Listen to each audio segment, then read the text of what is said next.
Carl Gustav Jung, la sombra. Los contenidos del inconsciente personal son adquisiciones de la vida del individuo, los del inconsciente colectivo, en cambio, son arquetipos presentes siempre y a priori. En otros lugares he tratado la relación entre arquetipos e instintos. Entre los arquetipos, son caracterizables empíricamente con más claridad aquellos que con mayor frecuencia e intensidad influyen sobre el yo, eventualmente de manera perturbadora. Son la sombra, el anima y el animus. La figura más fácilmente accesible a la experiencia es la sombra, cuya índole puede inferirse en gran medida de los contenidos del inconsciente personal. Constituyen una excepción a esta regla solo los casos en que están reprimidas las cualidades positivas de la personalidad, y por consiguiente el yo desempeña un papel esencialmente negativo, es decir, desfavorable. La sombra representa un problema ético, que desafía a la entera personalidad del yo, pues nadie puede realizar la sombra sin considerable dispendio de decisión moral. En efecto, en tal realización se trata de reconocer como efectivamente presentes los aspectos oscuros de la personalidad. Este acto es el fundamento indispensable de todo conocimiento de sí, y consiguientemente encuentra, por regla general, resistencia considerable. Si el autoconocimiento se asume con medida psicoterapéutica, constituye a menudo un proceso laborioso que puede llevar largo tiempo. Una investigación más ceñida acerca de los rasgos de carácter oscuros, o minusvalías, que constituyen la sombra muestra que tienen naturaleza emocional y cierta autonomía, y son por consiguiente del tipo de la obsesión o, mejor, de la posesión. Pues, en efecto, la emoción no es una actividad sino un suceso que a uno le sobreviene. Lo emocional ocurre por regla general en los momentos de mínima adaptación, y pone a la vez de manifiesto la base de esa adaptación disminuida, o sea cierta minusvalía, y la presencia de cierto nivel inferior de la personalidad.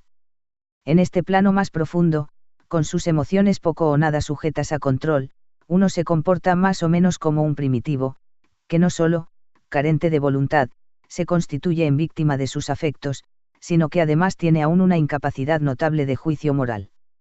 Ahora bien, aunque la sombra puede, en cierta medida, y con penetración y buena voluntad, ser incorporada a la personalidad consciente, la experiencia enseña que existen sin embargo ciertos rasgos tozudamente resistentes al control moral, sobre los cuales por ende se muestra prácticamente imposible ejercer ningún influjo.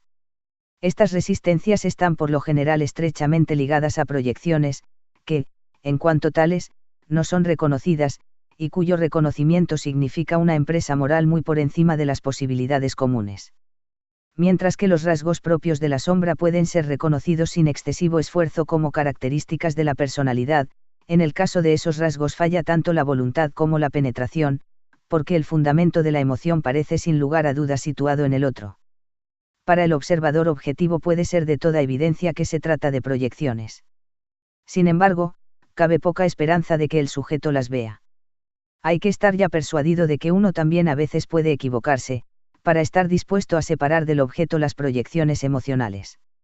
Supongamos que en determinado individuo no existe ninguna disposición a reconocer proyecciones. Entonces el factor que las produce tiene libre juego, y, si se ha puesto un objetivo, puede cumplirlo, o producir el estado característico que sigue a su cumplimiento. Notoriamente, el proyectante no es el sujeto consciente, sino el inconsciente. Por lo tanto, uno no hace la proyección, la encuentra hecha. El resultado de la proyección es un aislamiento del sujeto respecto del entorno, en cuanto que se establece con éste una relación no real sino ilusoria. Las proyecciones transforman al entorno en el propio pero desconocido rostro del sujeto. Llevan, pues, en última instancia, a un estado autoerótico o autístico, donde se sueña un mundo cuya realidad permanece empero inalcanzable. El sentimiento de incompletez que así surge y el sentimiento, peor aún, de esterilidad, se interpretan a su vez, por proyección, como malevolencia del entorno, y por medio de este círculo vicioso se acrece el aislamiento. Cuantas más proyecciones se insertan entre el sujeto y el entorno, tanto más difícil resulta para el yo ver a través de sus ilusiones. Un paciente de 45 años, quien padecía desde los 20 de una neurosis obsesiva que lo excluía enteramente del mundo, me dijo: no puedo admitir que haya desperdiciado los 25 mejores años de mi vida. A menudo resulta trágico ver que aguda penetración pone una persona en estropear su propia vida y la de los demás, sin poder percibir por nada del mundo cómo toda esa tragedia proviene de ella misma y ella misma la realimenta y mantiene de modo continuo. Su conciencia, por cierto, no lo hace, pues se lamenta y maldice de un mundo traicionero, que se le retira a una distancia cada vez más lejana. Más bien, es un factor inconsciente el que teje esas ilusiones que se velan a sí mismas, y velan al mundo. Ese tejido termina de hecho en un capullo donde el sujeto queda finalmente encerrado.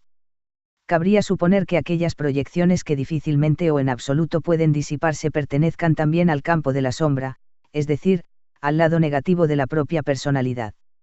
Pero, desde un punto dado, esa suposición se vuelve insostenible, pues los símbolos que entonces aparecen no apuntan al mismo sexo, sino al opuesto, al hombre en la mujer, y viceversa. Como fuente de las proyecciones figura, pues, no ya la sombra, del mismo sexo, sino el sexo contrario. Aquí se encuentra uno con el animus de la mujer y el ánima del varón, dos arquetipos en mutua correspondencia, cuyo carácter autónomo e inconsciente explica la persistencia obstinada de sus proyecciones. También la sombra es ciertamente un motivo muy conocido en mitología, pero, como representa ante todo el inconsciente personal y por lo tanto su contenido puede tomar sin demasiada dificultad estado consciente, esta mayor transparencia y realizabilidad la diferencia del paranimus y anima, que está señaladamente más lejos de la conciencia, de modo que en las condiciones usuales rara vez o nunca puede ser objeto de realización. Con un poco de autocrítica, la sombra, pues, es susceptible de hacerse transparente sin dificultad mayor, en la medida en que es de naturaleza personal.